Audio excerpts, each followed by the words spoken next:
Damai sejahtera dari Allah Bapa itu yang melampaui segala akal dan pikiranmu dalam Kristus Yesus Tuhan kita. Amin. Umat yang dikasihi dalam nama Yesus Kristus, ketika kita melihat pengertian dari rumah itu bisa dua kata, yaitu house dan home. Tetapi sering yang dipakai itu adalah home, tempat untuk berdiam, tempat untuk beristirahat, tempat untuk kita berdoa. Oleh karena itu di dalam Kamus Besar Bahasa Inggris ataupun Bahasa Indonesia, house itu adalah alat-alat yang di rumah itu, contohnya kursi dan yang lainnya. Oleh karena itu kita selalu menempatkan pengertian rumah itu adalah home.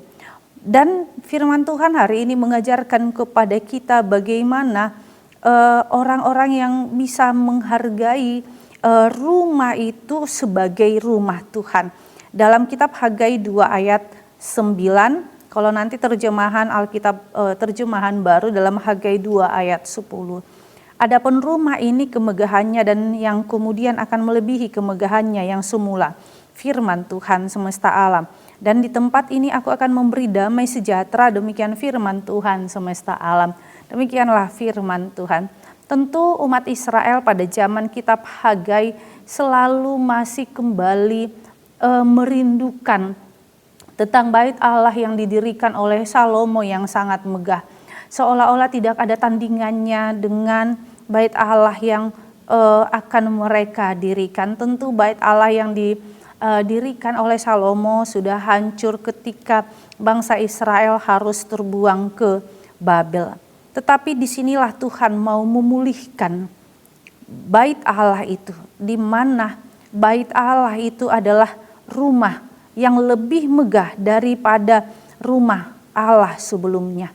Karena apa? Karena yang menjadikan bait Allah itu adalah Allah sendiri, Tuhan sendiri. Oleh karena itu kita yang dikasihi dalam nama Yesus Kristus, bersukacitalah kalau kita bisa terlibat dalam pembangunan bait Allah dimanapun kita berada. Bersukacitalah kalau Tuhan memakai hartamu, memakai dirimu, memakai idemu untuk pembangunan bait Allah. Oleh karena itu bukan karena kekuatan kita, bukan karena kelebihan kita, tetapi hanya Allah memakai kita. Karena segala sesuatunya adalah miliknya Allah yang diberikan kepada kita. Kalaupun kita kembali berikan itu kepada gereja untuk pembangunan bait Allah, itu adalah karena kita mengingat apa yang kita miliki bukan hak kita, tetapi adalah bagian daripada Allah. Karena Allah adalah alam semesta. Karena Tuhan semesta alam artinya Tuhanlah pemilik segala sesuatu.